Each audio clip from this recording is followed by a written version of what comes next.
Ladies and gentlemen, we back. Hit that like button, subscribe, people. Man. Hold on for a minute. I just want to say, on behalf of me and my brother, we apologize for being gone for so long. Yeah. It was a lot of complications. You know, I had car trouble for myself and my brother. I think we talked about this before. He got bad gout syndromes. Yeah.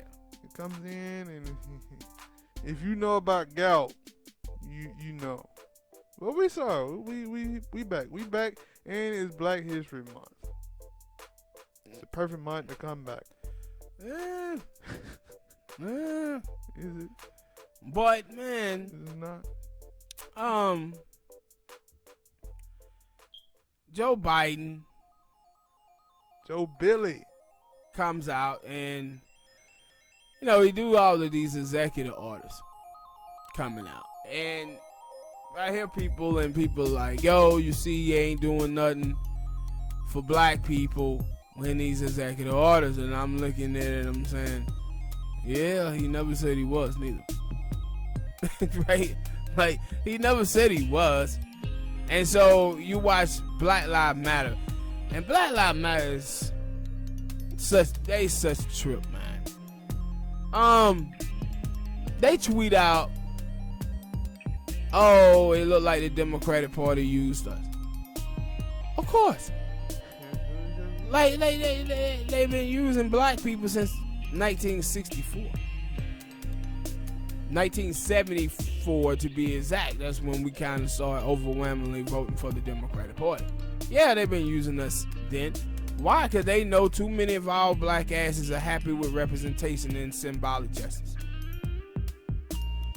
And so my thing is him reneging on this stimulus package. So first, before the election, he was talking 2,000. Now it went down to 1,400. And I think his package that he's trying to do is like $1.9 trillion.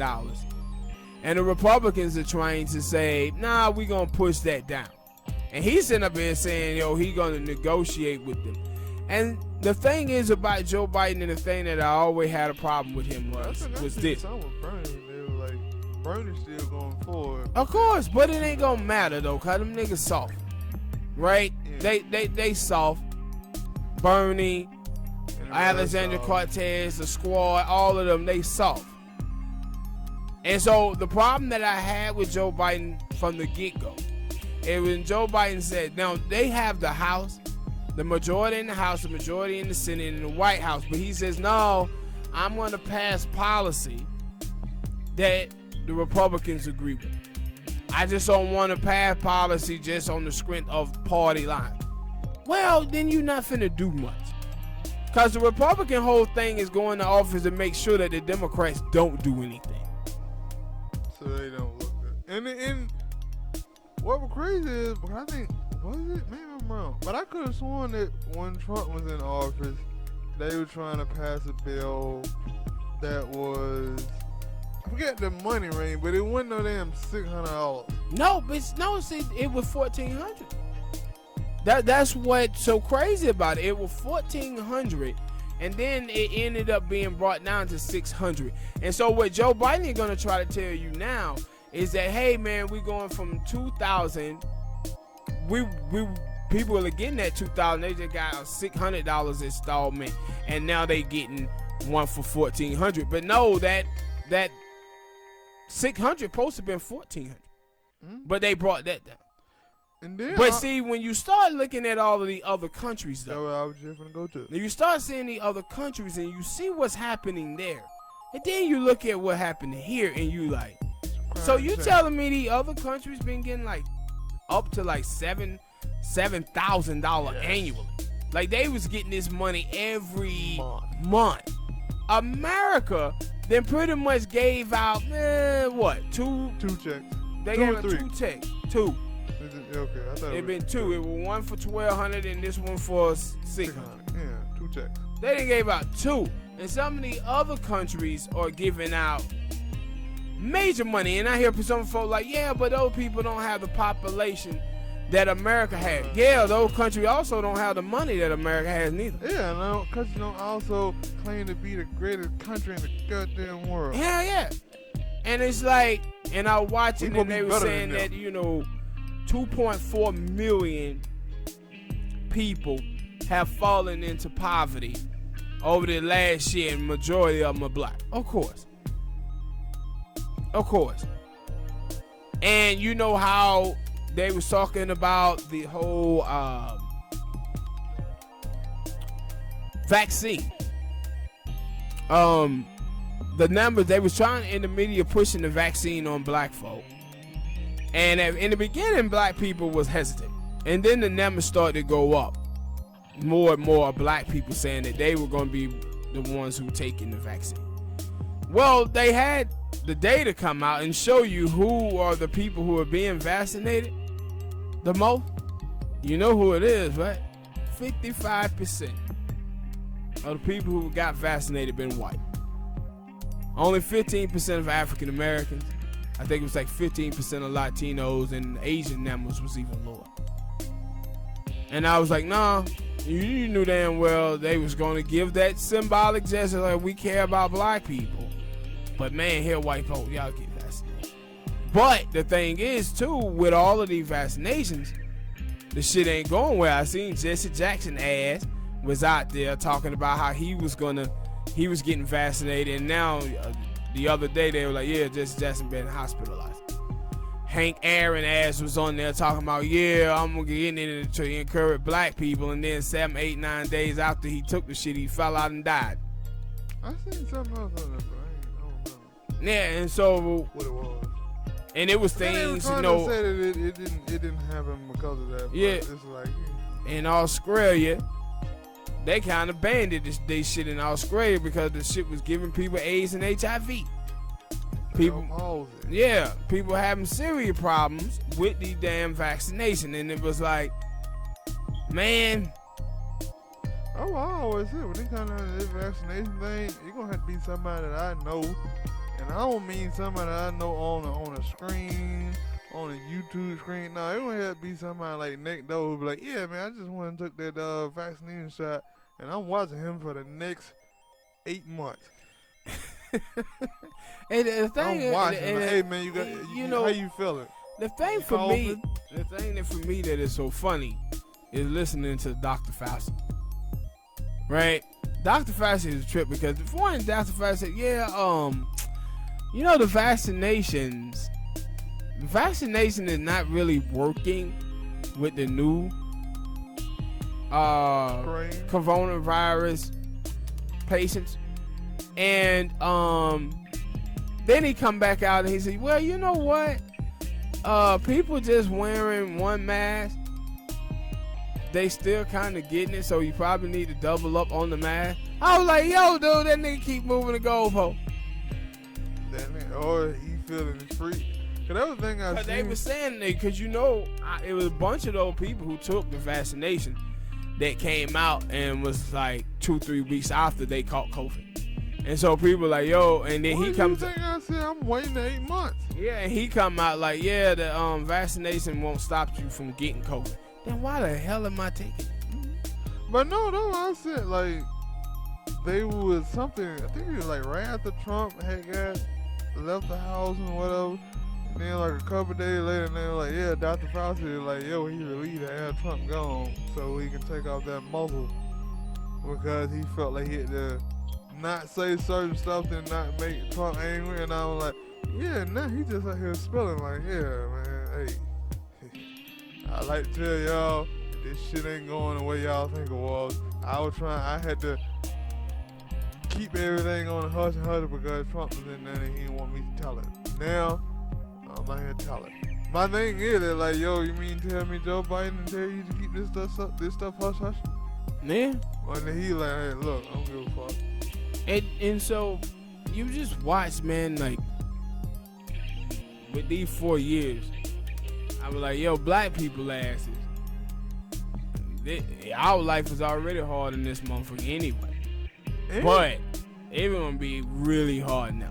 And you watch like just because during COVID, right? No many times you don't hear shit like racism against Asians like that. It just happened on the COVID. Mostly, you white Asians are like ordinary white people. They be over there full blown with white folk. And so now, though, Joe Biden announced this racism thing, but he won't mention black. They always tell black people that, hey, black folk, your racism is not real. No, they don't say that it's not real, because they'll talk about individual racism pertaining to the African American community, but they don't want to talk about white supremacy. They don't want to talk about systematic racism to black people. So they acknowledge individual racism, they're not going to talk about systematic. So, but with Asians, they write in and specifically say Asian Americans being discriminated against, racism happening to their businesses and all of this type of shit. They would never say anything like that pertaining to black people in their businesses.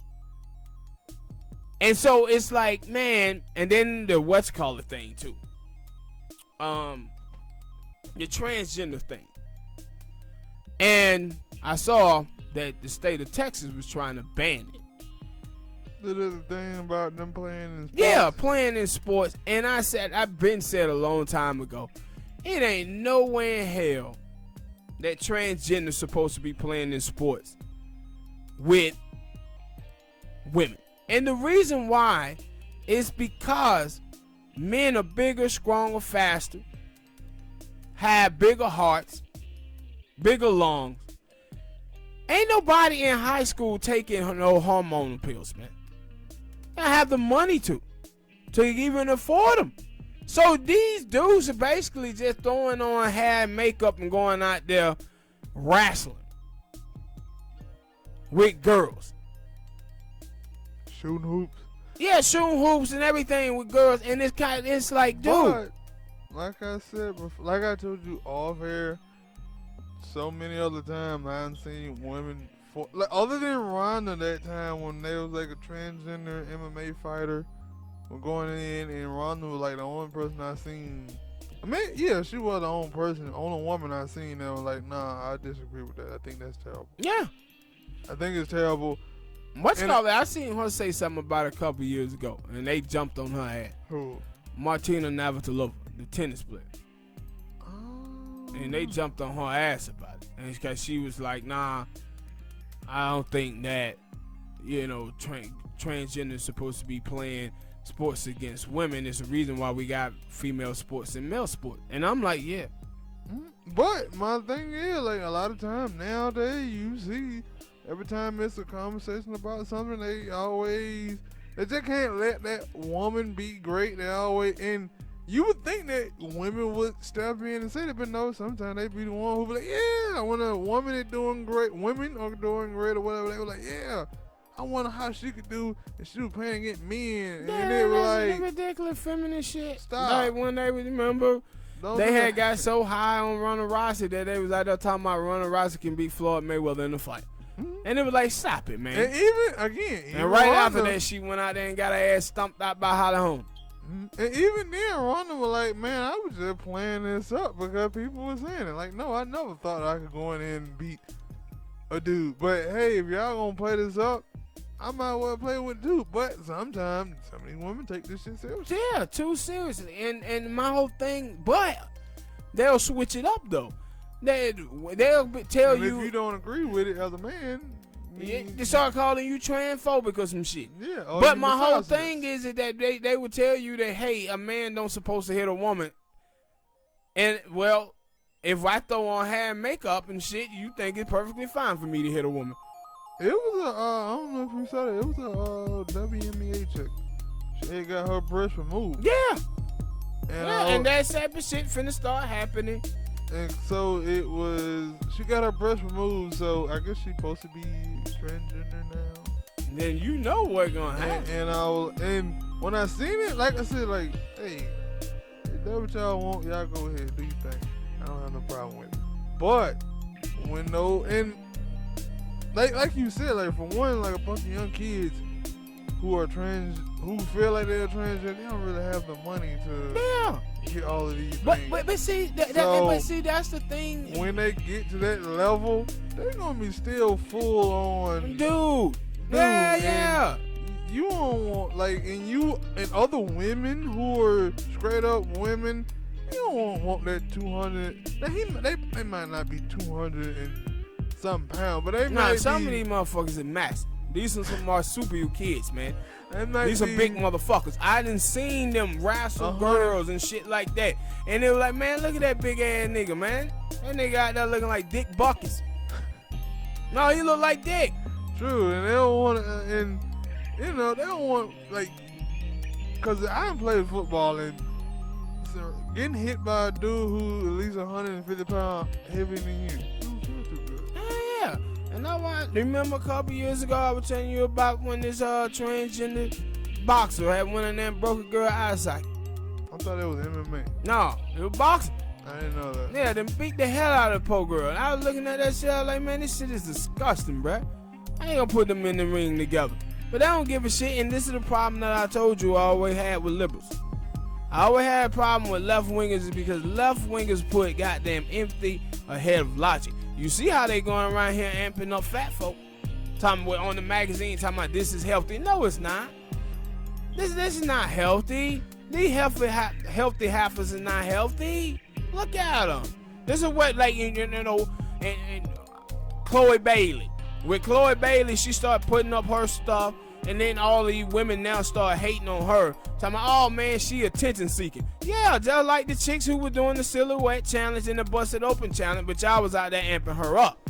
Amping those women up when some chicks was talking about modesty, and y'all was killing them for talking about that. But if Lizzie-O take her ass out there, and she start weighing around that 9,000 pounds, all of a sudden you hear these people start talking about body positivity. But with a young girl like Chloe Bailey start doing it, here come all of the haters now. No, you forgot something. Lizzo started losing weight because her doctors and stuff told her you can up in the age of. And what did all the fat women do? They got mad at Lizzie-O because she started losing weight. Man, it was a forum, dude, on Clubhouse. No shit. Where they said weight loss is fatophobic. Weight loss is fatophobic. I said, man, these people that lost their goddamn mind out here today. And this is what these left wingers have done, man. So you got a Clubhouse subscription? Who? Yeah. No, I can see shit on Clubhouse and shit. What rooms and type of shit that they do. I ain't subscribing to none of that shit. I'm just saying, man. Yeah, it's seems crazy. Like a lot of black people over there popping. Yeah, there's a lot of coonery going for them. It's just like TikTok. There's a lot of coonery. And so, but with Joe Biden, them passing this, and it's like seeing Texas come out and say no. And that's my problem, like, with it, man. The thing that, like, I'll hear these women, and these women be like, yo, I think that transgenders are women. Quite frankly, ma'am, I don't give a damn what you think. I mean, I don't care. Let me tell you the reason why I don't care. This has nothing to do with you. This has to do with straight men. And it has to do with transgenders telling straight men if they don't want to have sex with them, then they transphobic. When a goddamn stud come pressuring you to have sex with them, then I would like to hear what women think about transgender. When it's about transgender women, though, yeah, I don't give a damn what a woman's opinion is on this subject matter. You're not the one who being pressured to have sex with somebody that you don't want to. Or carry on a relationship with somebody that you don't want to. I don't give a damn what a woman think about transgenders. But you kind of see also that a lot of girls, man, out here just believe that they are the aesthetic of a female.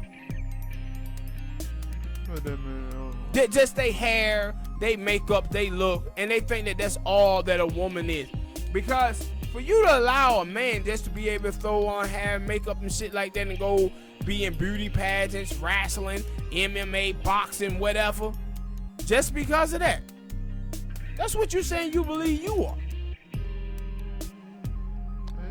That's what you bring to the table as a woman, your looks. And So I had no problem with these people coming out here saying we gonna block this stuff. I've been saying this shit for years. Like, yo, man, y'all don't understand. Like, it's stuff that goes on, like, with transgenders, with gay people, and I like online constantly. You'll hear these gay black men and these gay black men constantly talking about, you know, black men the weakest link in all of this shit, and people be trying to black community homophobic. And I said, like, yo, man, y'all don't understand out there. There's a such thing as sexual frustration.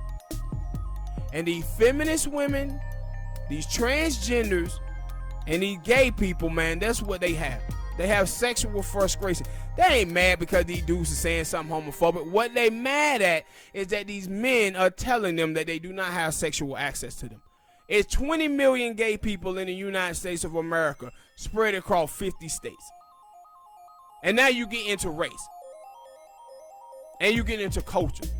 Most black men that you see in our culture, they are the most feminine, flamboyant gay dudes that you ever seen in your life. But who's the guy?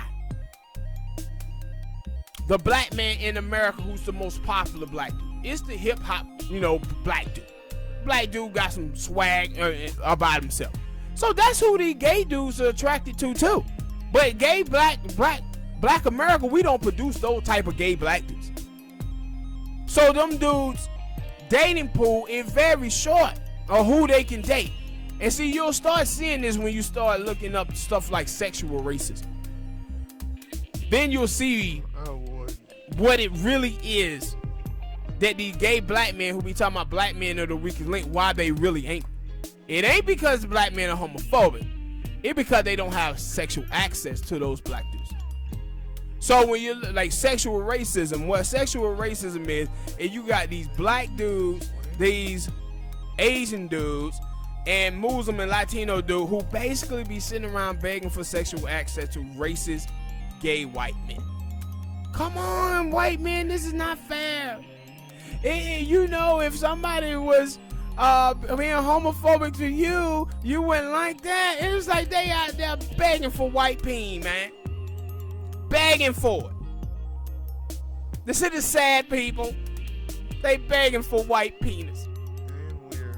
Weird.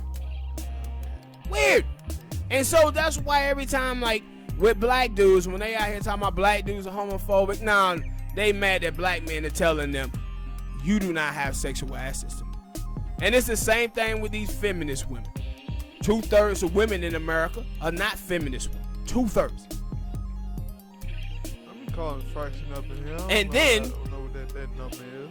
And then, with men, the majority of men are not feminist women. Now, you can be a woman that cares about women issues, but you cannot allow for feminism to be your identity, because most men are against it.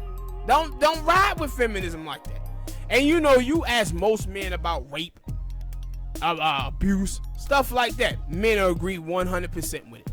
But what these women today do, modern feminism is on some whole other shit. Now they going around calling black men patriarchy and all of this type of stuff. And it's like, man, America is such a funny place that it have come to a place now where the same women that trash in male patriarchy is the same women who put down men for not living up to patriarchal norm. You can't go around here and say male patriarchy is bad and then call men broken, they ain't got no money too. No, you in love with patriarchy. What you want is privilege to dominate males. You want subservient males. And see, the thing is about life is that with men, we have to learn from trial and error. Right? This is why when you see dudes, and the dude may be in nice shape or whatever, and you see him with a fat bloated chick, and you see him with a chick that you be like, yo, dude look like he can get something better than that. Nah. He looked at the life and error and like, nah, them type of chicks that I wanted, I couldn't get, so I'm fucking with the chicks who fucking with me. That ain't what women do. That ain't what women do. What women do is they try to change the scenario. Like, men say, no, man, I don't want to date a chick who got an OnlyFans page, or a chick who a prostitute, or a chick that got this many bodies on them. They start saying shit, boy, who that person slept with in the past really should matter. It really shouldn't matter who that person slept with in the past. Oh, why you gotta be against a girl with only fan base? See, they're not gonna learn from trial and error and just say, well, I can't do this, I can't do that. This ain't my lane. No, what they're gonna try to do is indoctrinate you and condition you to accept that bullshit. Yeah, I'm not. Bring them OnlyFans on over here. Bring that cash over here. I don't know what the fuck he talking about. But I'm saying, but it's dudes out there who would be okay with a chick having an OnlyFans page. And it's also gonna be dudes out there who not. And the dude who are not, you just gotta be like, all right, that dude ain't rocking with me, so I'm going over here and find a dude who is. But to go around and try to change that person's mind or try to condition that person that they're wrong, and all of you just get together and we just gonna shut down these people. See, people hate a man when a man has standards and when a man has a code of conduct. When that happens, if they can't manipulate a man mentally or sexually, my dude, they gonna try to shame him. And everybody's just gonna pile in on that person to force them to start seeing stuff their way. That's what they gonna do. Don't learn from trial and error of life at all. And so, when you see this now, this is what's going to be ruling the next 4 years, right, of America. And with all of the representation politics, because I was just watching the dude, Daniel Cameron, he do the little thing for Black History Month, and black people was killing him, scolding his ass, like, as they should. But this is what I be talking about when we... Yeah. But this is the problem with representation. When you just talking about, yeah, put a black person in there and we gonna post to just cheer it. No, they gonna put people in there who gonna uplift white supremacy. And this is on the Democratic side and the Republican side. But too many times, like black people, we just want to recognize it when it's a Republican. But it's the same shit when you dealing with the Democrats. All right, people, hit that like button, subscribe. Next topic, what you got, baby? Okay, jumping in. I didn't know this, most because I just don't focus on the person's show like this. Kenya Barris. Well, I want to just say Kenya Barris. I guess you can name a lot of other TV producers and things like that. People are starting to get mad with old Kenya Barris. They feel like he is mixed washing. That was my first time. I heard of whitewashing, but it was the first time about mixed washing. And the reason why I say that, because when I look at some of the shows, I look at two of the shows. I look at Blackish. He's the creator, if you don't know who Kenya Barris is, he's the creator of Blackish, Mixedish, Grownish, Black as Fuck, and some other shows. I think they said The Game and some other shows. He's a big time TV producer, black mixed guy. And when the show Blackish and Grownish, I watch some. I don't watch Grownish. I watch Blackish a little bit.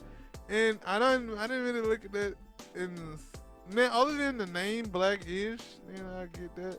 But I didn't really get the criticism of him being a mixes or always creating a family story about a black person and a white person or something like that. I didn't really get that for the show. But for the show Mixedish, okay. The show that he is in, Black as Fuck, Black AF, that was mostly, I thought, that what he said it was. It was supposed to be a show about his life, so I got that. But there was all two shows where you have an interracial, like, thing going on. But then, I guess not screenshot, but the cast that was introduced for his next TV show was supposed to be Gabrielle Union, and her love interest was Zach Braff. Yeah. And that set the whole Twitter sphere, at least mostly black Twitter, they set y'all off in the flames. Yeah. But the thing is, I guess they talk about it. I guess it is the reason why they're mad. Like, they notice it from other things that are not black made by a black producer or writer. And this is the reason why, because they get mad. They looking at it saying, yo, a black dude's supposed to be producing black shows. Yeah. With black damn, I couldn't even get it out. Or what black families, so they understand it from when it's a white producer and they do that. Because that's what I was finna say. Like, yo, there's so many TV shows out there that does this now, and I'm like, man, wait, can we? Yeah. And because I tell you about, like, I watched like the DC Universe TV shows, and a lot of times I would say, like, yo, how come the black, like, okay, black dude and white dude go to, black woman, white dude, or whatever, they go together for a season or two, and then the next season the white counterpart goes and date another white counterpart, but the black counterpart will go on to date another white person, and it like ain't no other black people on this TV show. Yeah, but for his show, let me finish. But for his show, like I said, I get it. I don't know, and like that was one of the things that you had brought up, and then I finally seen that somewhere else. And when you brought it up, it's not like I didn't believe it or anything. You read more numbers than I do. That, yeah, like with the way that Hollywood is pushing this thing, you would think that it's a whole bunch of people out here interracially dating, and the numbers are really, really high. Yeah. But the numbers are really not. Yeah. And see, the thing it is that, again, with that dude you talking about, Barris, that's not the only person that they have been going at. They have also, I've seen Shonda Rhimes. Yeah, they've been going at Shonda Rhimes with this as well, because it's not just like. But I don't think I know. Well, it's not just. She produced what? Scandalous. Yeah. And some other shows. How to Get Away with Murder, I think. But see what people are recognizing, right, is people are seeing what it is. Like, most of the interracial stuff that you see is mostly a black woman in a relationship with a white dude. Like most of the commercials that you see on TV. Or you watch, like, I remember years ago, Tariq Nasheed was talking about Old Navy, where Old Navy would do these little, I don't know if you call them commercials or stuff on their website, where they would have like a Latino family, a white family, or Asian family, and then when they have the black woman, it'll be a black woman with 2 kids and no father in the picture. And they would do this all the time. And he was right when he was talking about it. But this is the thing that I was talking about earlier, though, when I was talking about sexual frustration. If you follow like these diverse Twitter black chicks, these are chicks who kind of like grow up in like suburban neighborhoods, and it like mostly white people, but then you have some interracial couples that be in there, so they have these racially ambiguous children there. You throw a couple of Asians. And yeah, but I'm talking about black folk. And so what happens is that the little black boys that be up in there really don't be paying a whole lot of attention to the black girls. And so those black dudes end up dating the racially ambiguous women, or they date the other race of women that's there. And so now these little black girls, though, they have black skin, but they culturally white, right? So they'd be in K-pop and going to furry parties and doing stuff like that. So they're not gonna really vibe with the inner city black men like that night. So the inner city black dudes are not gonna be on them, because people are not just attracted to skin. People are attracted to culture as well. And that's why you see with most people in America, they blacks, Latinos, Muslims, and Jews, and people like that, they mostly don't date outside of their race. The only people who date outside of their race big time is the Asians. Like 54% of Asian women marry white dudes. And if you watch Asian women are heavily into white culture. Video games, comic books, and stuff that you would normally see white people be heavily into. But so when these black girls, when they grow up in these spaces, the black dudes who they grow up with, they culturally white, so they basically over there involved with white women and Latino women, Asian women, whatever in their community. And so it kind of don't leave these black girls any place to go. So what you'll see is these young black girls will hate black men. They have a hatred for them, and they'll have the same talking points as a racist white dude would have against black men or whatever. But these people, they think that their life experiences is reality, my dude, because they normally live in places without a high black population. And so they have sexual frustration. The type of men who they want to date don't want to date them. And so they become frustrated by it.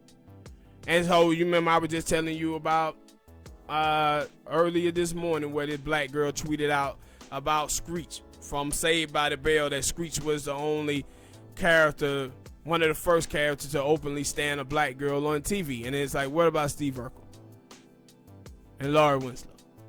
See, it is black women who out here. I remember it was another show that came on probably about a year ago, and they had ran an ad for it, and it had, you know, all of the interracial couples on there, but then they didn't have a black girl on there, but it had a black dude. He was dating a white girl. And I remember this chick who was over there, the Young Turks, Adrian Lawrence, she tweeted out about it, and I said, no, what they was angry about is they wanted to see a black woman in a relationship with a white dude. I don't know if you remember what the chick Viola Davis, when she did the movie with the dude, what his name is, who always in those movies, Liam Neeson. And she was like, yo, how big it was, because when I was coming up, it was never shows where a black woman could be in a relationship with a white man. And you kind of look at that and like, as her looking for her husband is black. So you look at that and hear her say that, and you a black dude, and you like, huh? But no, I often say, at least for like I said, with the black, yeah. Even when I watched a couple episodes of Blackish, I think one of the dude, and Anthony Anderson, I forget his character name. I don't watch the show like that. Sorry, people. That he had a problem with one of his older sons because he dated a white girl. Yeah. And him and Bo, Tracy Ellis Ross character, she had a problem with her character is the character is supposed to be mixed. She had a problem with like, did they have a problem with it? They were like, wait a minute, our son dated a white girl. But then like you said, like, not understanding, y'all send y'all kids to a school that probably predominantly white. Yeah. Or in the culture. Or you live in a suburban neighborhood that probably predominantly white. And hold on, let me finish. And that's why I like when you watch the show. That's why I said, like, I don't like when he produces the show. Like, what are the things that he having these characters go through? Because in the show Blackish, I haven't watched Grownish or the show Mixed-ish, but I did watch the show Black AF. It's hard for me not to say the full acronym or what I'm trying to say. And that was some of the stuff that in that show that he talked about. That they do, or at least for the kids, that they do understand. Some of them understand that no, I live in the world that I live in because of my dad is rich or whatever. I kind of live in a white space. Yeah. And either I'm gonna go out and look for, because I remember not just that, but I actually seen somebody in real life who said this. They used to be around a bunch of white and Asian people, and they used to be racist against them. Mm-hmm. So they had to go and find space with black people. Yeah. And that they felt more comfortable around. Like, a lot of times you don't see that from. Yeah, you don't see that from and not how, like, I don't know if I'm sorry if you a suburban fan and you feel slighted in a way, but it's not for me. I'm not trying to slight you. It's you don't understand, like, you having problem with your blackness and stuff like that, and that's the reason why you having these problem, because you grew up mostly in a white space. Yes, but see, that's the thing though, like, with Mike Tyson, I watched the interview with Mike Tyson, and he was talking about his children, and he was like, yo, man, my kids don't like black people. They don't date black people. And he said, sometimes I think it's something that I did as a father. I said, no, what you was successful. Mm-hmm. And your kids was raised in white neighborhoods, and your kids are culturally white. That's why they're attracted to white folk. And hold on. And I remember a couple of months ago, you had Willow Smith and Jaden talking about, yo, I felt like we were shunned by the black community. How can you get shunned by a community that you're not a part of? You can't get shunned by the black community. Black community actually is the most welcoming community in the United States of America. A matter of fact, we welcome too many goddamn people into our stuff. But I said it was something. To the barbecue and let you drink out the Kool-Aid. Yeah, I said it was something that you done to rub black people the wrong way that make them feel. Now, one of the things that black people don't deal with people that they think are weird. Yeah. Right? Yeah. And that's what I was just finna say. That no, black people accepted all of y'all because of who y'all mom and dad were. But then y'all start going out there doing some of that weird stuff, and they were like, wait a minute. And still, with Jaden, even though he does some weird stuff, now that I think about it, most of the people that I hadn't seen, they thought that Jaden was like a superhero. That's how they talk. They talk like Jaden was a superhero to them. I had to look at them and really analyze their background and say, yo, that person probably from the bird. Yeah, like that nigga went to Kanye West funeral in a superhero outfit. You mean? I said Kanye funeral, but Kanye wedding. And so black people don't be shunning people unless they shun them. Yeah, that's normally what happened with black people. But and I said like before though about like with these groups, right? Again, I didn't finish the whole thing, but like with gay males and stuff like that. You remember how they say like back in the 1980s and 90s they would say, yo man, gay people, they made a connection between gay people and AIDS, right? But the connection with them is that it's not a whole lot of gay people in the United States of America, so they keep having the same sexual partners. That's why. Because it ain't enough. And this is the same thing when you see with these, when we talk about black fathers and shit like that, and I tell about the numbers with black fathers, and I say, no, man, we don't have a problem with a bunch of deadbeat black fathers. We have a problem with a bunch of black girls sleeping with dudes who already got 3 or 4 baby mamas, the serial nutters. They sleeping with those dudes that, young NBA and guys like that. And so if you're a woman and you sleeping with dudes who got 3 or 4 baby mothers, yeah, and then you don't value fatherhood. Because it's hard enough for a parent who lives in the household to father their children with the work schedule that you have. Now a nigga got 3 or 4 children in other households, and you think that dude's gonna be a great father to your kid? There's no way he gonna be. His time, it's only 24 hours in a day. And that's something that, and that's what I feel say because like I said, I don't watch all of Kenya Burr's stuff. I definitely don't watch any of Shonda Rhimes stuff. I can only name 2 things, and it was the only thing because my mom used to watch them. But I think that watching Blackish and watching the show Black AF, like if those are the conversations and thing that but then again, I'm giving people too much credit to that they sit there and watch this and understand. Like, cause that's what I think. Like, I think that if he are putting those type of things, those thoughts, and giving you those thoughts to think about yourself while watching the episode, then I kind of don't have no problem with him creating this content. But if it's just, hey, we creating this content and we ain't really putting out no thinking points to make people really think about, then I would have a problem with it. But as of watching Blackish in the show Black AF, like I said, haven't watched the show Mixed and I haven't watched the show Grown Up. But if he's doing that, then I have no problem with that. But if it's just, hey, we just creating a story, we're not pushing out anything. But see, this is the problem, right? But most shows, I think they have a message in there. Yeah, so. But see, this is the problem, right? One of the problems that people are having is that people who know the data and know the numbers, bro, they know that they know that the shit that they seeing represented on television is the least, right? The black woman, white dude combo is the least interracial dating in the United States of America. Black women normally don't date outside of their race, bro. And so they seeing that everywhere. And they looking at it and they saying, man, what you see is black people are becoming more conscious about their image on TV. And so, hold on.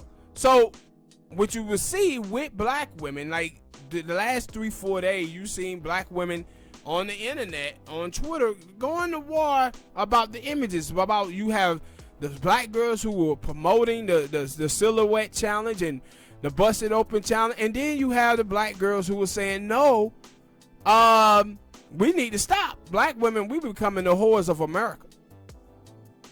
They worried about their images. This is the same thing with the Nicki Minaj and not Nicki Minaj, but it's Meg Thee Stallion and Cardi B with the wet ass pussy shit. You have black women who are becoming more conscious about how they are being seen in America, and they have a problem with it. And I ain't got no problem with them doing that, because we as black men, and I've seen black men do this shit before with not wanting to be represented at gangbangers and shit like that. So I don't have no problem with black women doing this. My thing is they are recognizing it and seeing that no, this shit is everywhere. Old Navy commercials, commercials on TV with cars, the DMC and all Ford, Ram, and all of them, they have the same stuff, and it's now in the television. And so black people used to always say that, man, people wanted to be in Hollywood so black people can control their narrative and control their story. But so now you see black people are seeing the people who are being in position, and they're not representing black people the way they want to be represented. This is the same thing what you see with black people, and with him, he get it both. He getting it. The rest of them are getting it both too, but he get it big time. Tyler Perry, yeah, you watch black men and black women be killing Tyler Perry movies. They were like, yo, that nigga paint the way he paint black people, we don't like. Now he gonna always have a trash ass black dude, trash ass black woman in his movies every single time. But see, Tyler Perry, he ain't looking at it like that. He just looking like, yo, man, I'm just doing film. But black people are looking at it like, yo, man, we get judged by our worst examples, while people judge us by their best intentions. So people are worried about their images and how they display them. But I guess that's what I'm gonna get into, is because I have no problem with the stuff. Now, if it got bad acting, hey, I'll be the first one to tell you. I can't tell you when it's bad acting or whatever, or bad just stuff not being where it's supposed to be. But I not act like, yo, and I get that. We can judge by the worst example while everybody else is judged by. I get that, but let's not act like it ain't been some trash black dudes that you've seen or came across in your life. Yeah, but also, let me finish. Like, and no, I said I don't have no problem with it, but because one of the things that I do say when I see all these TV shows is that every time I watch them, and it is like, other than the show, I think like The Chi. I don't watch The Chi mostly because I ain't got Showtime, but when I watch these TV shows and it's all black family, like, I don't see any like Martin.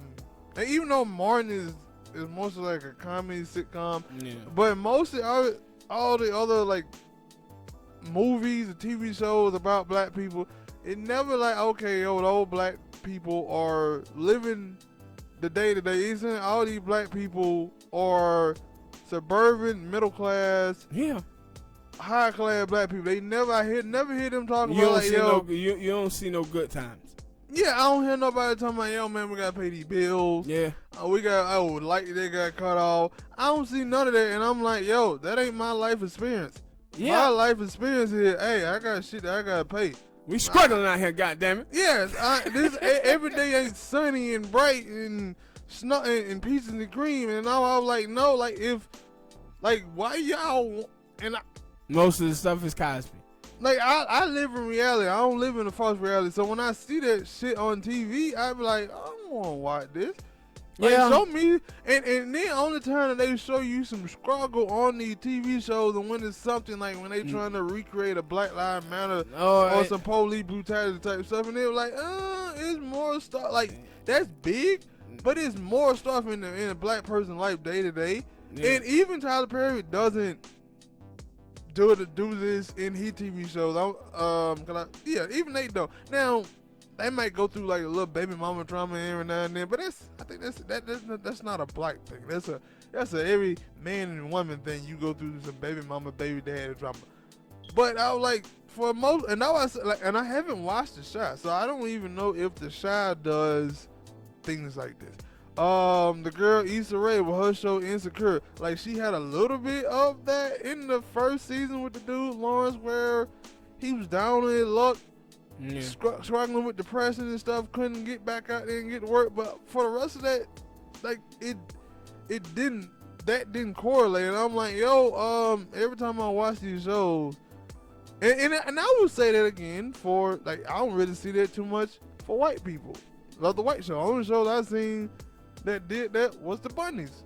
Married with Children. They were the only person that you would hear Al come home and talk about, hey man, gotta pay you goddamn bill. Y'all help me out. Yeah. But for most of these TV shows that come out, they just give off. Now, if that's what the audience want, they want this fake reality that, hey, everybody out here living lavishly and buying Louis and Gucci. I mean Louis and Gucci. Then I guess for the directors and stuff, go ahead. But for me, like, nah, I need to see. If you're gonna say you creating some reality, then I want to see that. Yeah, and then you know, what I say is, you know, life is about choices, and when you make choices, people are gonna be able to agree with what you're doing, or they're gonna disagree with what you're doing. That's just life. And so, with Tyler Perry, with all of the other people, like, I hear it from both sides. I know people who watch that stuff and they love all that stuff, and then I know black people who look at it and they like, yo man, I don't like the way I'm being represented, man, and how they doing stuff. Yeah, I agree, and I get those people's side of it too, because I see it.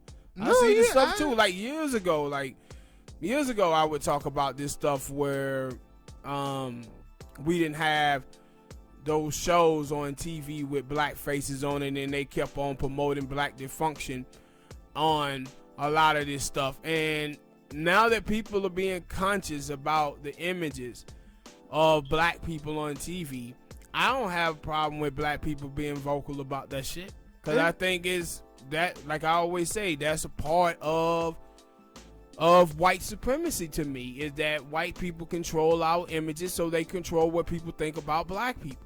And so, and that's why with the politician, they can put a black face in a high place that will still have a white moderate ideology, but get black people to follow the shit, thinking that cheering on representation when the people do not represent us or care about the stuff with us at all. Then my whole thing, like with Kamala Harris, one of the things I get sick and tired of watching black people do, some of the black folk keep trying to blacken her up. If you gotta blacken her up, then that means that you know deep down inside that woman have no connection to our community.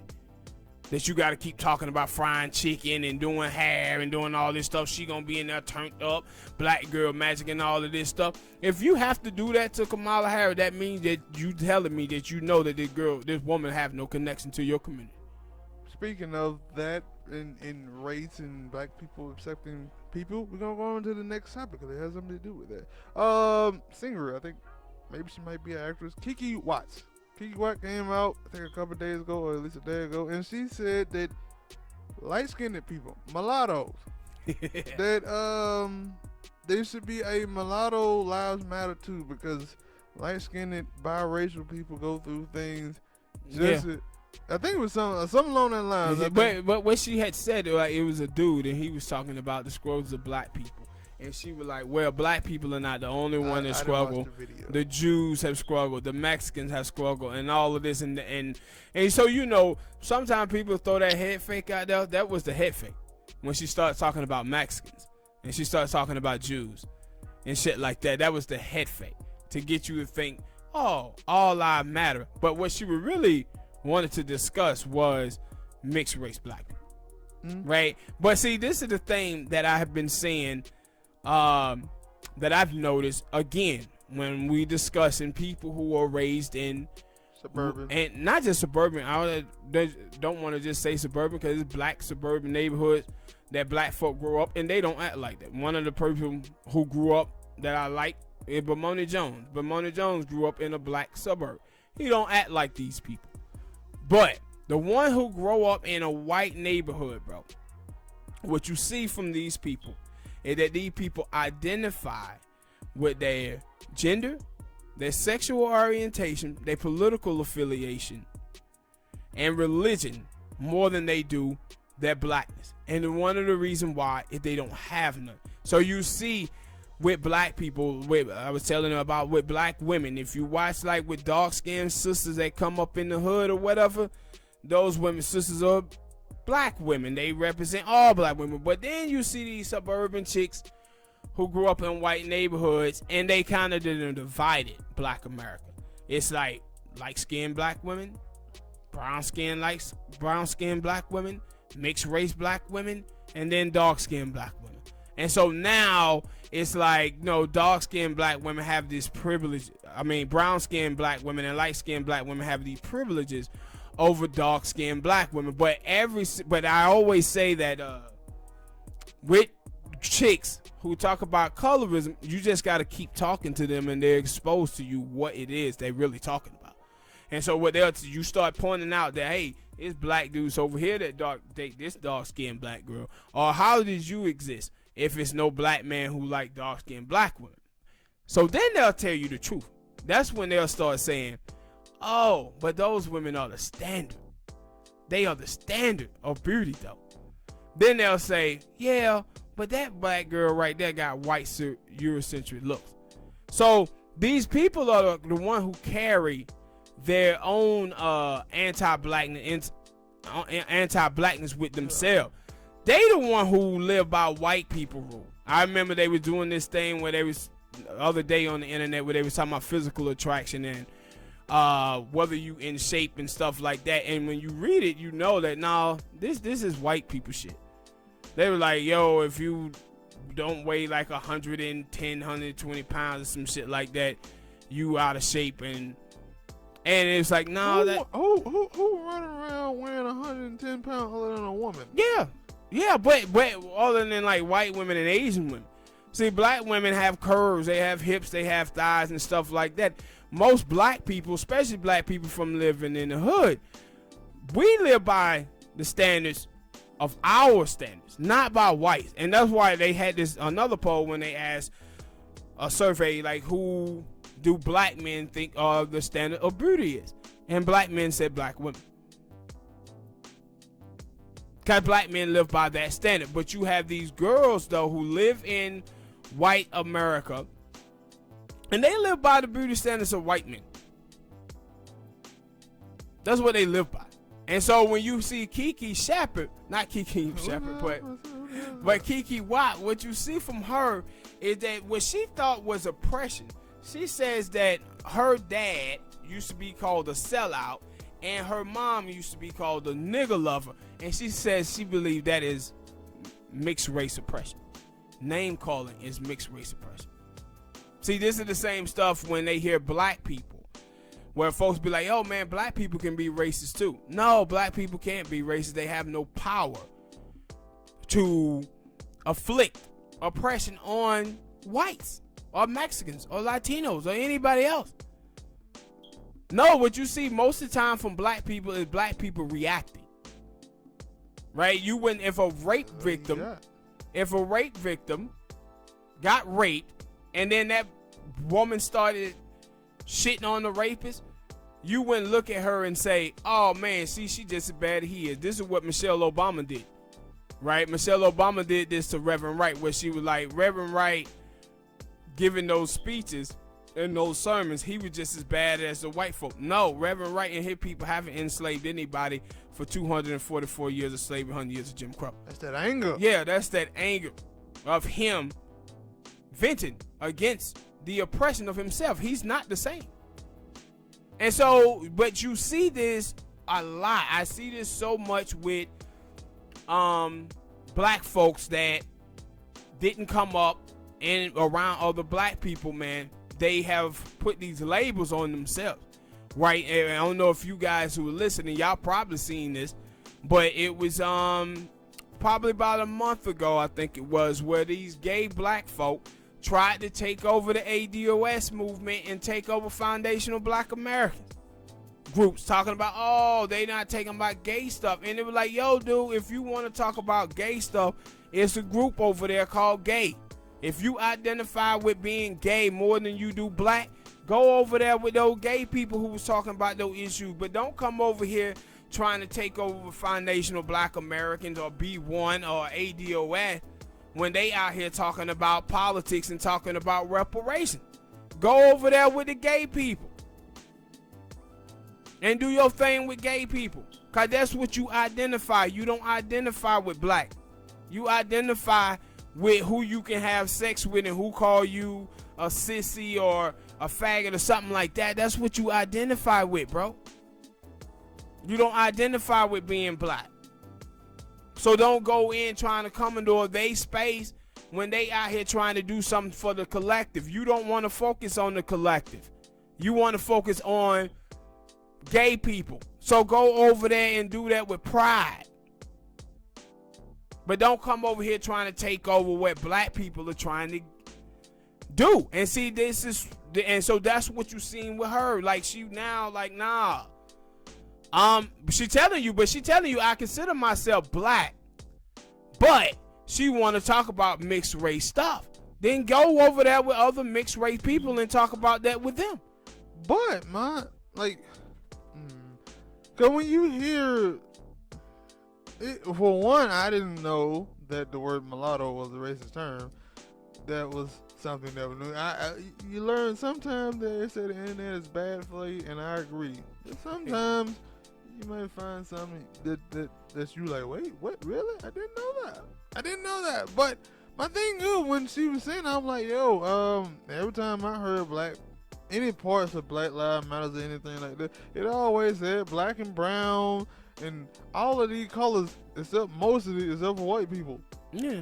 So it was like, oh, they talking about biracial people. They talking about mixed people. But like, what do y'all like? Like when you come out here, but see, this is the thing, Smoke. They're not talking about what you see from these people every single time. What they want to do is distract black people. See, when she starts talking about mulattoes and stuff like that having discrimination against her, she's not talking about white people. She's not talking about Mexicans. She's talking about black people. She wants to put the blame on black people. She don't want black people holding whites accountable. She want to come back and say, look, black people, you do this? This is what white people do when black people start talking about the police. And they say, yeah, what about black on black crime?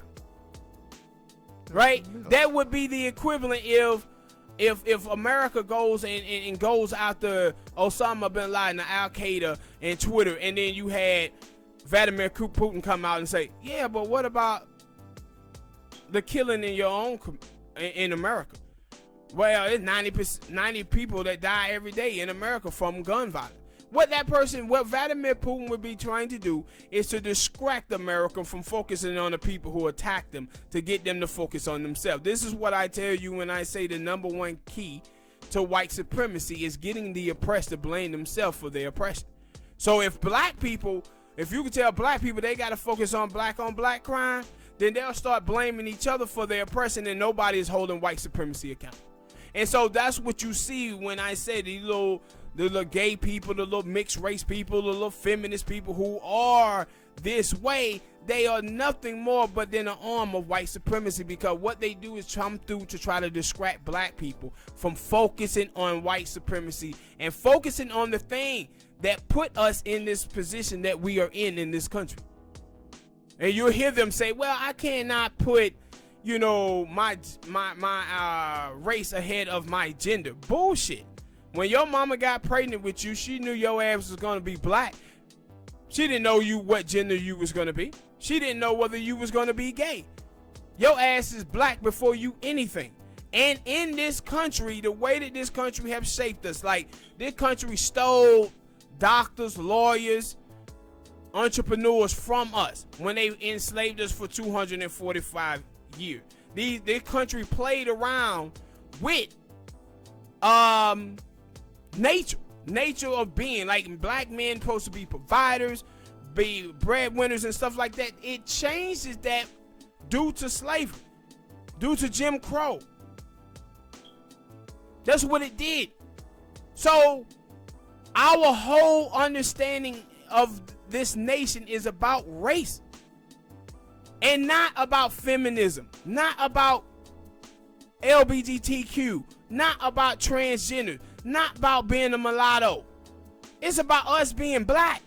And so what these people come through and do is try to distract black people. And get us to focus on these things where they want to talk about, well, the black, you remember, we just had a joint where the football player, Chad Willer, beat up his black girlfriend. And so you had a lot of these people, so like Tariq Nasheed, them were trying, pushing this in the mainstream media because nobody was talking about it. But when it was Ray Rice and it was the other dude, it was plastered everywhere. You had black women, somehow a white dude beating up a black girl. What is the black woman was saying? Some of the black girls were saying, well, black men beat up black women too. What the hell did this have to do with black dudes? Like when it was black dudes a couple of weeks ago, when the black dude had beat up the girl in Harlem, it was all of these threats about how black men trash, black men garbage, black men ain't shit.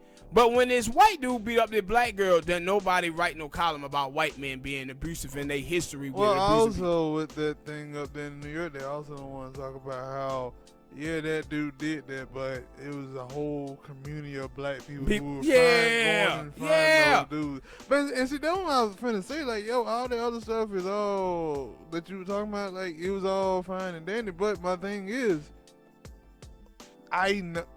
Like, one, like, oh, what are you, like, when you say, okay, she was talking about racism or stuff with other black people, from other black people going in, and they were like, when the last time that you, like, because I'm black, you're black, when the last time I heard somebody say something bad or crazy, like, and like you said, like, most time when black people dive on somebody else, it's because they didn't say something crazy or say something crazy, or if they act weird, they like, yeah, we don't know about that motherfucker.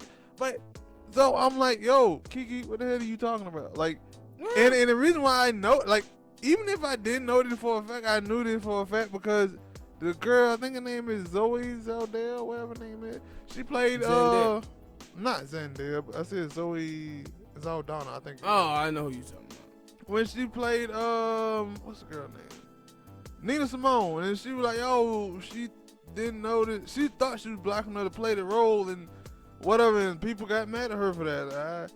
I thought it looked terrible. But anyway, and I remember watching the TV show, The Dish Nation, and Brad was like, oh yeah, well, we looked at her as one of us. And I was like, yeah, everybody who looked black, that's gold for a lot of black people. If you have our skin tone, they look at you as black and they treat you as one until you come out and you let them know that you're not. And see, the thing is about that girl that you talk about, that girl there, I think she's Dominican, right? But if you look at her, like her sisters, like she got like 3 or 4 sisters, right? All of her sisters date white dudes, right? All of them do. And then she's like, who are her best friends? Serena Williams, Meghan Markle. All of them are part of the same crowd. Yes. All of them are part of the same crowd. So when black people see that, they know what it is. They ain't looking at it saying, wait, all these black chicks, all of them hang out together and all of them got like white. It's the same stuff with a black woman see a group of black dudes and they see that, wait a minute, you got 4 or 5 black dudes and all of these black dudes got white women? Yeah, something's up. And like, when I was talking about, like, and no, I said, it's some black people who just look at it and say, yo, black people, black high space, I support them, whatever. And a lot of times they don't look at that. Wait a minute, you over here doing some fuck shit. Yes. And that is black people to our core, because I've started to see some people who will say that now. And yo, sometimes black people, we support people when we really shouldn't. Yes. They done some things. But see, this is the stuff what we talking about when we talking about Pan-Africanists, right? When you talk about Pan-Africanists totally want to not see when they see all of these black immigrants who be cooning. Right? They don't want to pay attention to it at all. Like, yo, man, I'm supporting everybody that's black. No, everybody that black don't have the collective in mind, bruh. A lot of individualism, a lot of self-advancement going on among black people. We have to focus on that. You can't just look at these things and just blow it off and say, no, man, I want to support everybody that black. You can love everybody that black, but you do not have to like everybody that black. Because a lot of people don't have the best interests of black people at heart. And so when I seen her stuff, and then I don't know if you saw the video where they were saying her mama. No, I didn't even watch that video. Yeah. Most of the time when somebody's saying something stupid, I'd rather read it than watch it because it's so cringy. Yeah, I get it. So dumb. So and now I the video, they had a video of her mom, and people were like, "Yo, man, her daddy had to be dying bad, and he was over there with that shot." But it need to play to live. But it needs somewhere to live. That's what it was. But I just noticed this, man. Like, it was a movie. I forget the name of the movie, but it was a clip in the movie, and it was the Democrats and the Republicans. Yeah, I remember. And the Democrat, they was talking about the black community, and the Republicans was like, "Yo, man, this is all y'all fault. Y'all the one who brought these folks into our community." And the liberals was like, "Yeah, but we needed to, right? We needed to create this buffer class of black people so we let them in, and then our influence over them will condition these people to be like us, and then these people will condition the rest of black America. They would be the people who they see and like, yeah, black people are surviving. That's why we had to let them in so they would stop attacking white supremacy. And we could kill the black empowerment movement by putting black faces in high places and conditioning those people with our ideology." And what you see that now, that shit is broken open wide with feminism, the LGBTQ community, the transgender community, mixed race black people. They keep us in a state of confusion with all of these different groups, man. They kind of want black people not to focus on the things that benefit the collective of us. They want to focus on these other issues, and that's why we in such a state of confusion, because it's people who are playing the game to keep us confused. But when I seen it, it was like, huh? Especially because you said that she was doing it as like, yo, black people going at other light-skinned people, which I still don't believe. But then it was like, yo, how, like, if we talking about in the life of Hollywood and things like that, most of the time what you see in entertainment is a bunch of light-skinned women. Yeah, that's the thing. Like, she is correct. She, like, when I just told you about the breakdown of how the dark-skinned suburban black women break down light-skinned, brown-skinned, and racially ambiguous black women. These women do. If you're on Twitter all day, you will see black women, dark-skinned black women on there slandering mulatto women all the time. Unless it's Meghan Markle. See, if Meghan Markle, she married a white dude, all of them cheer her. But you watch the girl, what her name is, Hazel, whatever her name is. Hazel. No, these dark-skinned black girls be crushing her. Same thing with Tyreek White when he married her. They be black. Yeah, she was like half black or whatever, and they like, nah, she ain't black. See, this stuff that she's talking about, the stuff that Keke was talking about, yeah, I've seen it. But listen, this is not oppression though. But no, that's the problem. Like, this is just name calling, and you got some haters. No, but that's what I'm trying to say. Like, yo, if that is what you're talking about, then just talk about that. Don't be coming out here talking about no damn trying to all life matter the issue. Yeah, because it's just dumb. Like, yeah, it's dumb. It's dumb, especially when you say you consider yourself black. Yeah, and cause I seen something else where it was like somebody else was talking about doing some.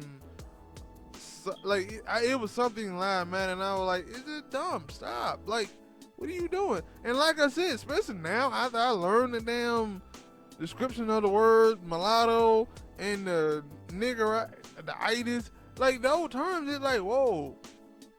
Why you using that term? Like the little girl, I think the rapper herself mulatto. Yes, yeah, she changed the name. She changed the name. Like I don't know if she changed her name because she looked at the information up on what that really came from. No, like she changed it because you remember I had seen this girl probably like 2-3 years ago.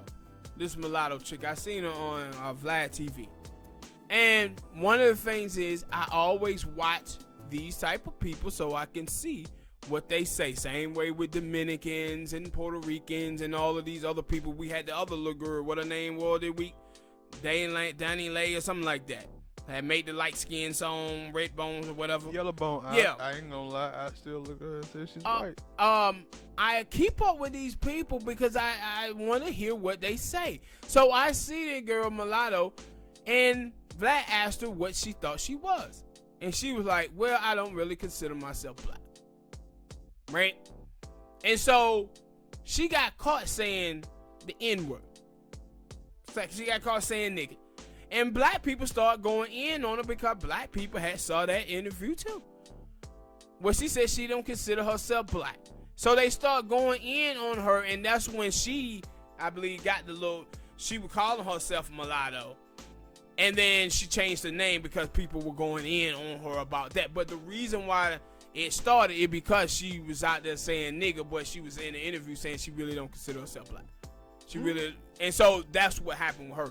And then with this chick this week who made the song Yellow Bone, her parents is like Latino or whatever.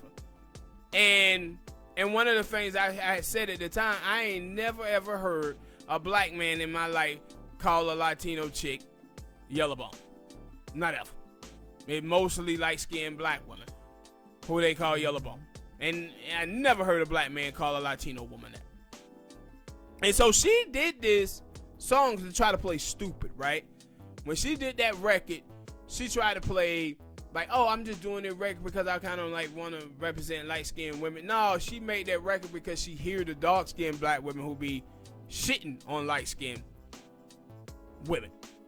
This is the same. This is the same shit that you had with Eva Longoria when she pulled that shit out her ass when she was talking about, yeah, black women had did this in the election, but a Latino women, we was the red herring, we was the reason why Joe Biden won the election. No, she been listening to black girls take credit for Democrats winning, and now she get jealous of seeing those black girls in the light, so she want to take away from them. But again, both of their whatever, it was just dumb to me. Yeah, it's just dumb. It is a lot of it is, bro. It's just dumb because it like, yo, you have black women, dark-skinned women, brown-skinned women, some who are mad and criticizing, saying you light-skinned women are getting privileges, and you come out and say, because they say that, you come out and my thing is, you have the Zendayas out here who say, no,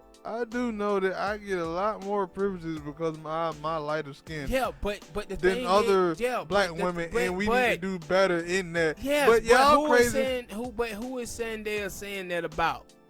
Zendaya is saying that about white people. She's saying that white people in Hollywood will give me a job over a dark-skinned black woman. The black chicks that you hear talking about colorism, they're not talking about white people. They talking about, man, black men won't fuck me.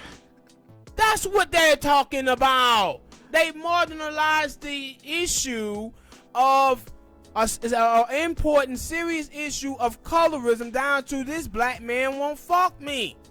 That's what it's all about. They ain't never talking about, for hospitals and concern in healthcare, that it's like, yeah, they give light-skinned black women the proper medicine while they don't give dark-skinned black women this. In the criminal system, darker-skinned black women get longer jail sentences than light-skinned. No, they're not concerned about colorism pertaining to white people, which is the most detrimental form of colorism than what they see going on in black America. What they concerned about is black men won't fuck me. And like I said before, when it breaks down, it comes down when they see these black girls who black men are sleeping with who are darker skinned black women, and they start saying silly shit like, oh, she the standard of beauty, or oh, these are a bunch of fat, sloppy black women who out here and black dudes don't want to fuck them, that's why they ain't. This is the same thing with Lizzie. When Lizzie was like, oh, the black community fatophobic. Is they really? Then why is it that black men always lusting after Jill Scott and not you? Why? Because she happened to fall under the description of BBW. Big, beautiful women, while your ass is fat and goddamn sloppy. and I can't say it's the point of they don't want to fuck them, have sex with them, whatever term you like to use. Because I ain't seen a bunch of niggas who you be like, oh, it's sloppy. You took that down? And yeah. they were like, because I heard somebody, you always allude to this, but then I heard somebody say that last night on their little podcast. They were like, yo, the dude like, yo, man, that dude, that you was just smashed. It was like one girl come in, the other girl come out, and that dude like, look here, man. Had to pay their rent somehow. Hey, and it was like, and error, bruh. And it like, okay, that is cut like trial and error. I've seen dudes who you look at and you like, yeah. He taking because a couple of weeks ago, let me tell you, like it was a couple of weeks ago. It was a couple but the thing is, that's what it is. It's that dude is having sex with them. He's not in a relationship with them, and there were a lot of people. But no, like, and then again, dudes will be in a relationship with them. That's why I said you have these dudes who go to jail, then they need and go to jail and get felonies on their record, and they come home, and the sisters who got their shit going together, got their shit going good for themselves. Them sisters ain't fucking with them niggas. You see them niggas, they had the bodies of goddamn Greek gods, niggas built like a motherfucker, chiseled. And you'll see him with a fat, bloated, just nasty looking white woman. Guess what? That brother need a place to stay, man. The eras of life had hit him, and that brother had to adapt. Yeah, you can look at him and you probably think, yo, man, shot that dude right there. He pull him a 9 or a 10. He supposed to get him a 9 or a 10. But with them felonies, it done brought that down. Now the best he can do is fat ass Becky. A carrot. Looking like a fat ass marshmallow. Man from the goddamn Ghostbusters. Not a Karen. Yeah, that's what he can do with now. He had to adapt. Well, women, and so the black girl, right? She was like, oh, for black men to date black women, they had to date the standard of black women. But I see black men with some of the fat, most disgusting black white women out there. Black men be with fat, disgusting black women. Like 7 out of 10 black women are overweight. Black dudes, they be like, yo, and that's the thing, like, yo, man, black men are attracted to fat white women. You know the reason why? Because they happen to be attracted to fat black women too. I'm like, what are y'all talking about? It's just that these women, right? And that's what I said. It's fat women, dude, who look nice, right? It's fat women who have their stuff together. They have their hair done, their nails done, their fashion sense is on point.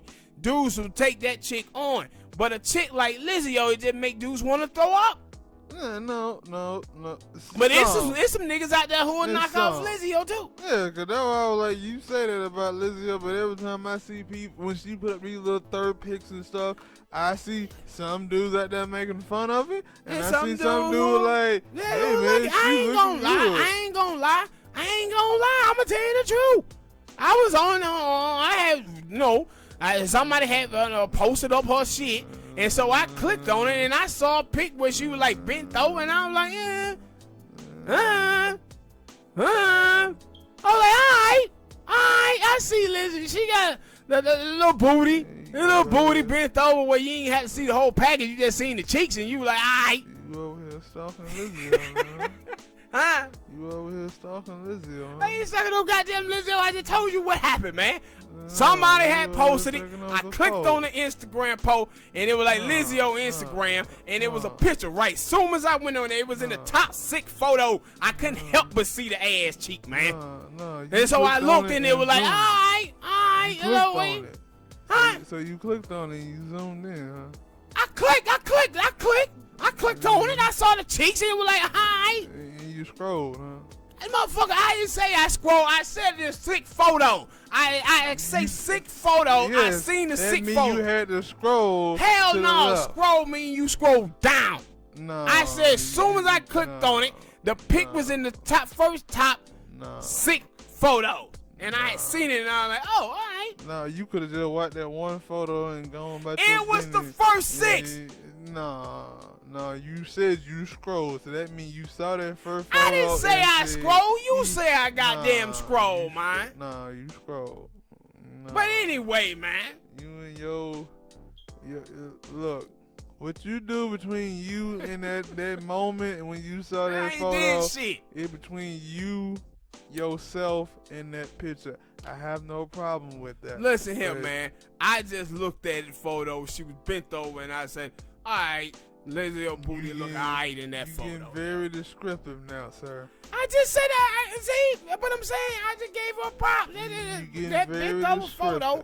I'm going to show it to you later on. Nah, you ain't got to do that. Yeah, I am. I'm going to show it because you bullshitting. It probably was a photo that I didn't seen on Disney Nation. Yeah, how do you see it, though? I just said your ass was on looking. Disney Nation. Yeah, but you look.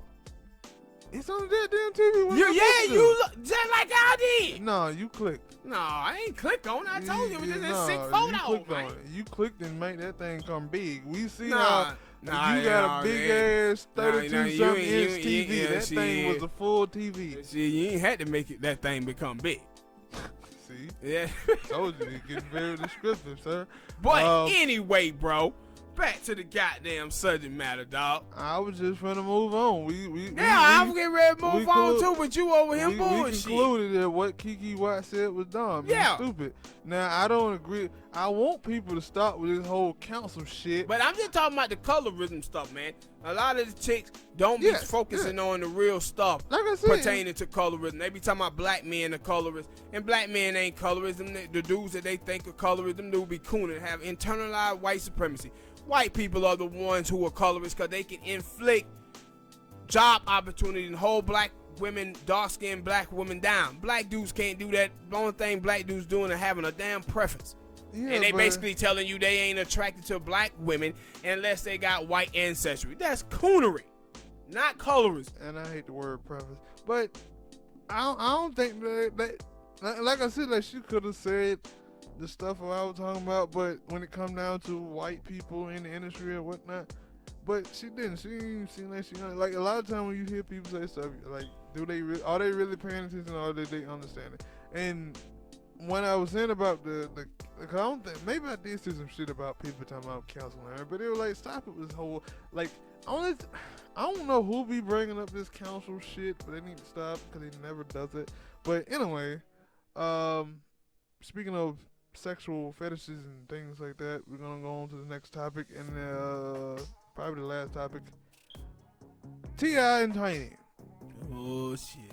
This is like T.I. been having a good mixed bag of years, past 2 years. And this one, now I don't really like it been some stuff out there that has been lately, and I'm like, I don't really know what is true.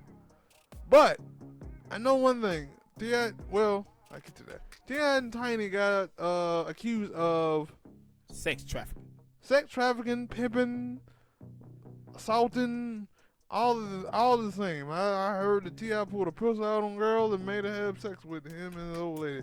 I don't know if that be true or not. And then I seen one of them, well, I think because T.I. did put out a video. I think he might have did two things. Yeah. Two different videos. But one thing I will say that I think he kind of alluded in the second video that I seen, because I was like, yo, T.I., start acting like we don't know that you and your old lady be out here having threesomes. Yeah. I be out here trying, like, oh, you trying to sugarcoat this down so your kids and stuff don't know. Like, no, I'm pretty sure your kids didn't. Like, No, in the second video, he kind of basically did say that, like, yo, anytime that we ever did anything like that, it was consensual. We never forced anybody to do anything. And I was like, okay, cool, because that first video, you kind of like, no. No, in the first video he said that. But like I said, I should clarify, I only heard like the first 5-10 seconds of the first video. Second video, I watched most of it. And it was like, yeah, and it was weird because I think he even said that, yo, I think you said that, like, right after that happened, like a couple of days later, they found out that a lot of those people, women.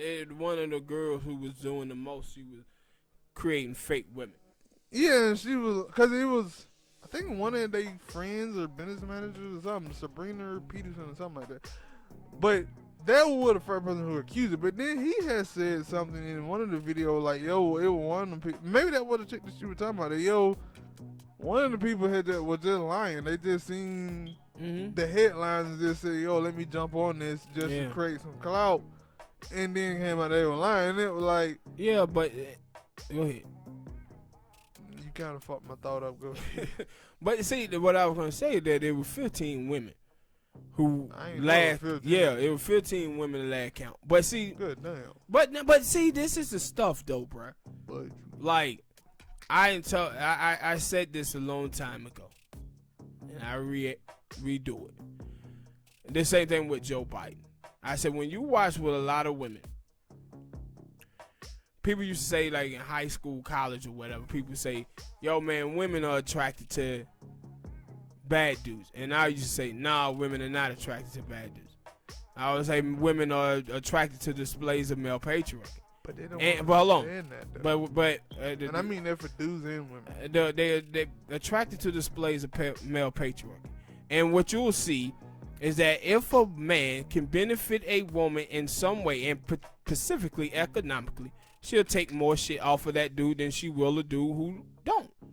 And so when you see women and they in an abusive relationship and dudes are beating the hell out of their asses, those women stay with those dudes because they be dependent on that dude economically. So you seen all of these people running around the country, all of these women tell you that Donald Trump was a rapist, he was a racist, fascist, misogynist, all of these things. Who did they vote for? They had a line, right? They had a bunch of people.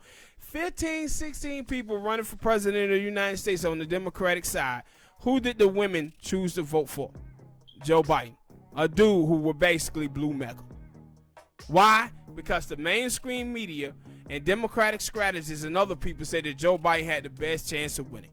And because those women thought that Joe Biden had something to benefit them, they voted for Joe Biden, even though he was the exact same thing that they say they hate about Donald Trump. And so you watch Tiny, right? We did a video about this not too long ago. A little video with Tiny. Where the girl, it was these black women, and the black women had been criticizing Tiny for staying with T.I. And Tiny in the interview, she said, well, the other women are probably getting cheated on too while they over there living a bad life. So she basically telling you, yeah, I'm gonna whine and complain about T.I. cheating on me, but T.I. buys me stuff. And so what you have seen from Tiny is that T.I. continues to just cheat on her repeatedly.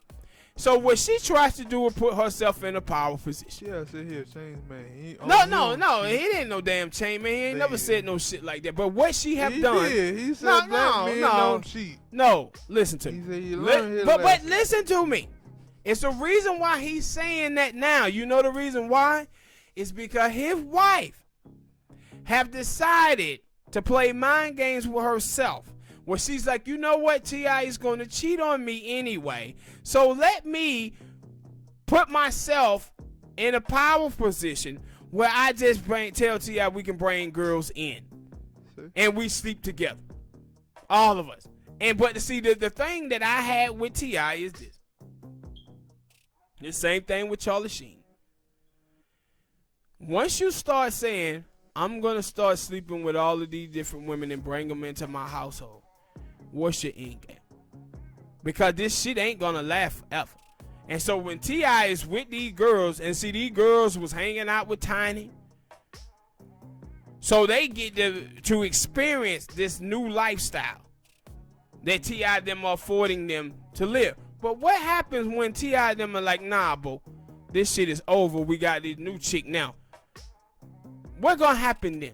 This is the thing. We did this story not too long ago about this pastor, how him and his wife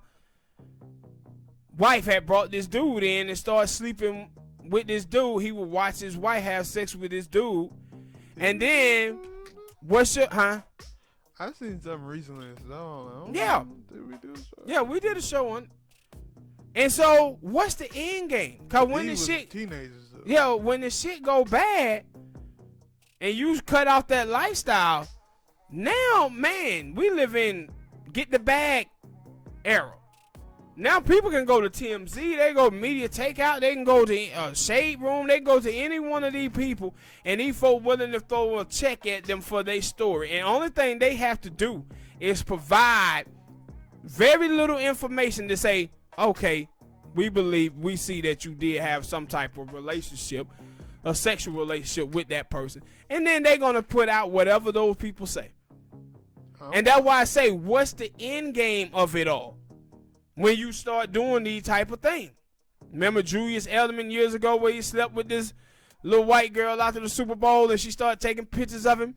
Like, oh, I just had sex with Julius Edelman. They did this shit with Lil Wayne and James Harden and all of these type of dudes. Oh, I'm hoping to pull them Marlon. Clout chasing, man. I remember when Marlon took that picture with Envo. Yeah. Then came back and said he was a sex slave. Yeah. I'm trying to do this. And so I mean, they get away with it. Hey.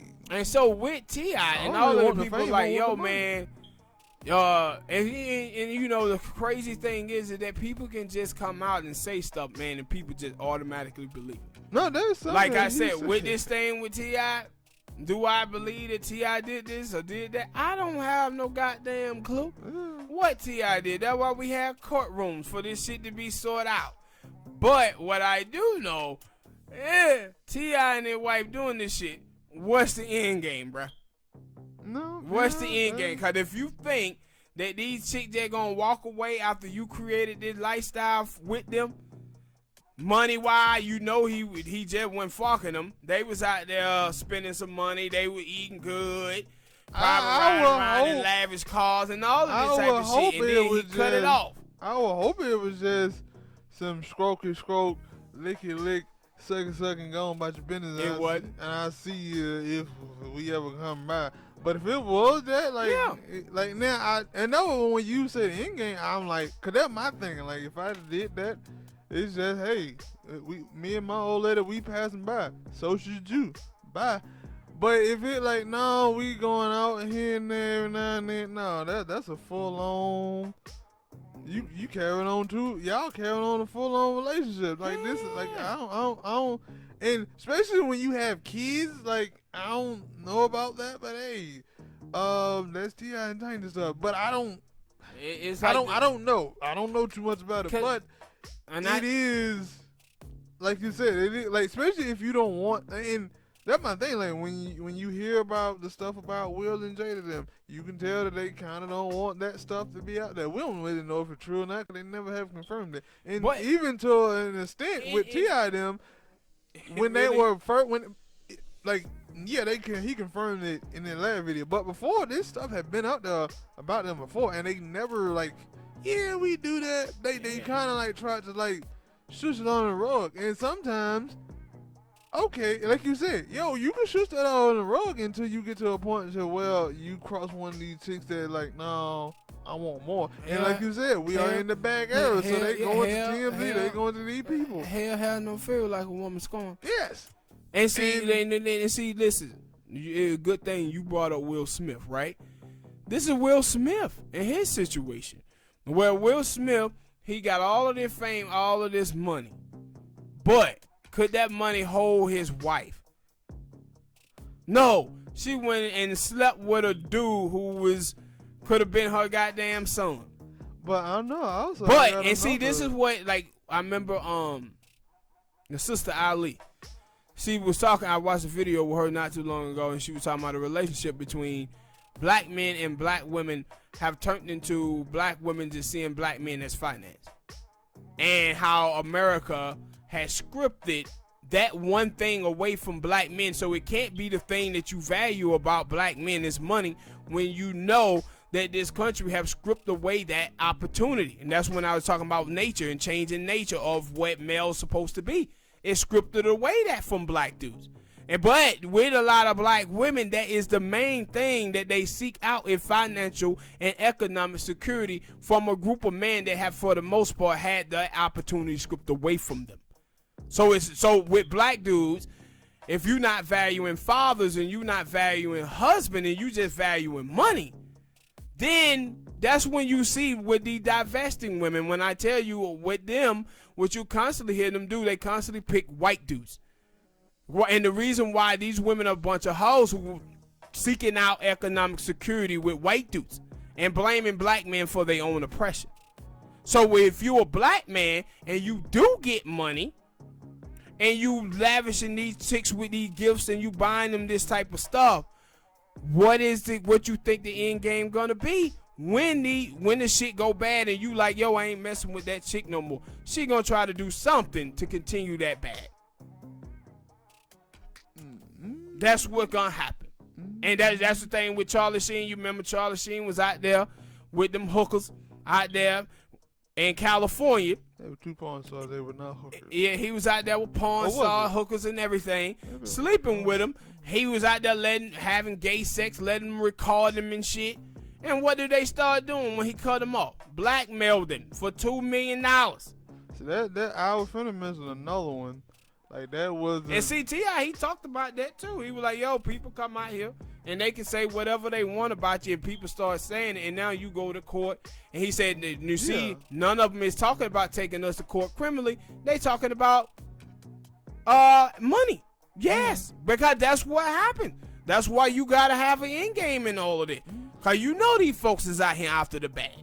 No, and what I was going to say, the other couple that now they in game or whatever seem to be a little different. I don't know. You remember Robin Thicke and what's her name? Robin Thicke.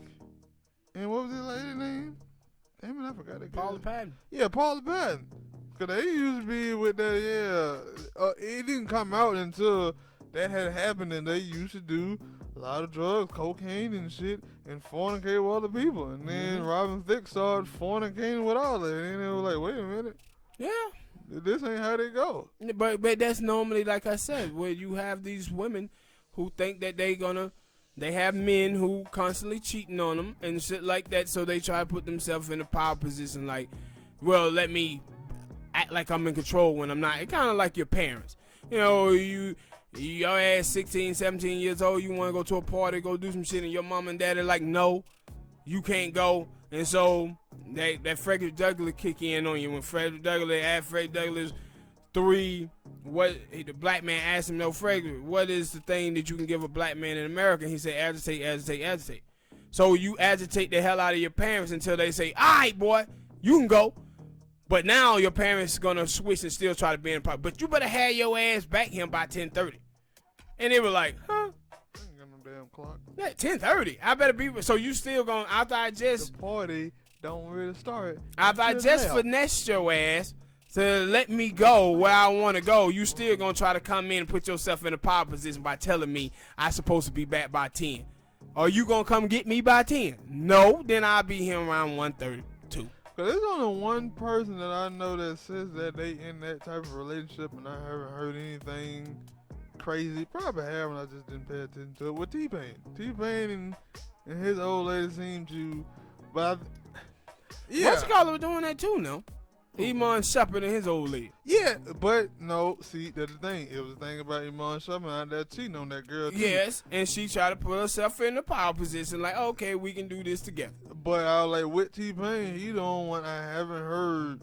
And I remember this from way, way back. It probably been about 10, 15 years of him like, nah, man, my old lady got an open relationship. She going fine. Lil Duval? I ain't know Lil Duval was in it with Mary. Yeah, Lil Duval, he had that situation going too. And see, you know what that shit gonna happen when those things go down. It gonna end up messed up because now we started out doing the threesome, foursome. Now you going over there hitting shouted with your wife not around. Now that's what what it is. Now you over there hitting her when the wife is not around, and now she in her feelings about it. That would happen to Robin Thicke. Now, and if you think about it, that would have happened to T.I. too. That T.I. was, I don't know, maybe T.I. was just going he had the threesome thing going, and then every now and then he seen something else that he wanted, and he was like, yeah. I ain't gonna tell. I don't want to share this one. I don't know. I'm just going. I don't know. I'm just going off of their history of things that's been out there. But like the Paula Patton thing. Like, yo, that is what happened. They were like, yo, one of the girls that they normally do stuff with. One time, Robin Thicke was like, no, I don't feel like sharing this time, and Paula Patton got mad at that. That's how it gonna go. When you listen to T-Pain was like, yo, I don't initiate it. My wife does. She go find a chick, and then we come back. I'm guessing he kept that same format. Like, as long as she good with it, I'm definitely okay with it. But if I'm going out and I'm trying to, no, that when the bump, the ride that I'm on stops. A lot of these fools don't seem to understand. Hey, it's just certain stuff, and then it's certain stuff where people think about it, and they're like, nah, this not good for me. See, like if you married, and then your wife is like, all right, CJ, one of my friends got laid off from a job and she ain't got nowhere to live, and so I want to bring her into the house. Okay, she there. How long she staying? We don't know, right? But now you get up in the morning, your wife done went to work, and this girl walking around in her goddamn drawers and shit, and you like, look here, baby, you gonna have to tell this chick to go before I've been done some shit I regret, right? But the thing is, for my wife, she gotta understand those are the guy rules that you gotta instill on her. Hey, you brought her up in here. Don't be walking around with looking all good and looking all sexual with my husband walking around, because he might get in tights and he might do something he gonna regret. So, I'm not saying I would. I mean, it depends. I don't know. Yeah, him walking around in your goddamn drawer. It was some movie that was like that. I forgot what movie it was. Where the little chick, it was a little chick from Players Club. I don't know if it was Player Club, right? Yeah. Where Shawty was walking around the house in a drawer. Yeah, with Lisa Ray, yeah. Yeah, see, that type of shit, you can't bring no chick in your house like that. Yeah. And she was her cousin or her sister? Yeah, it was her cousin. I don't give a damn if it was Either cousin, way, sister, or her goddamn bad. mama. Your mama bad. Don't have your mama walking around the house in your goddamn drawer. No, I'm just saying, it made it even worse because it was a family member. And then she look at her like, you cheated on me, man. Look here, man. What, Will? Mark had told Will ass, your ass in here looking at all this scattered ass running around here. Yeah, you don't have this scattered ass just walking all through my goddamn house. The man's fragile mind can only take so much sexual appeal. And fell victim to the temptation of the flush. But yeah, so it was just crazy because that shit, like, normally you would think, and a lot of time when you see this stuff, I always say that, like, yo, why don't take these people to court so these people can go to jail? They always take them to court so they can get some money. Cause that's what it is. And I didn't really know that until T.I. had said that. I just thought it was allegations and stuff, and then the next day it was like, no, so many people. And I other than him saying that the people were lying and you telling me about some, at least that one chick lying, I ain't heard nothing else about it. I did see that one of their friends came out and said, no, that girl was a pimp for them. She used to find girls for T.I. and Tiny. She was pulling that Jeffrey Epstein. That's what he had. He had one girl, and she would go out and get all these little kids for him and bring them back. Sad situation.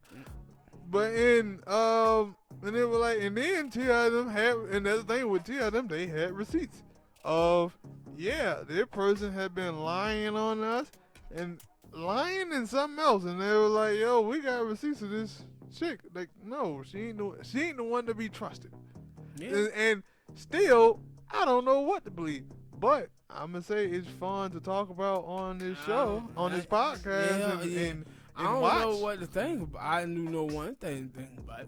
What? Sound like my homie T.I. was over there having big fun with them freaks. That's what it sounded like to me. Screaming big things, yeah, T.I. was having a nice time, but like I said, at the end, bruh, it has to be an end. You better think about the end game before you get yourself in those type of situations. You know they wasn't thinking that damn far. They was thinking as far as, we're gonna go ahead and lay down, girl. Y'all get this thing. Because started. You know, like, you remember that time they always had like this this crazy freaky relationship. You don't remember that time where Tiny had got caught jerking off T.I. when he was in jail? You remember that shit? Yeah.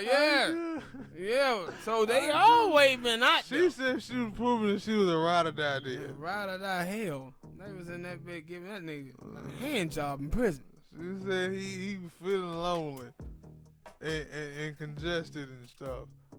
I don't know. I'm just trying to be funny right now. Yeah, thank y'all people for watching. And before we get out of here, man, I would like to say rest in peace to the great Cicely Tyson, man, who passed away recently. Yes, that was another thing I want to say. A lot of people were saying in 2020 how 2021 comes around and everything gonna change. It seems like it's still the same.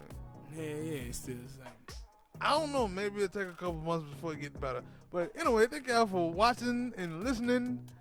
See y'all in the next video. Hit that like button and subscribe. Holla.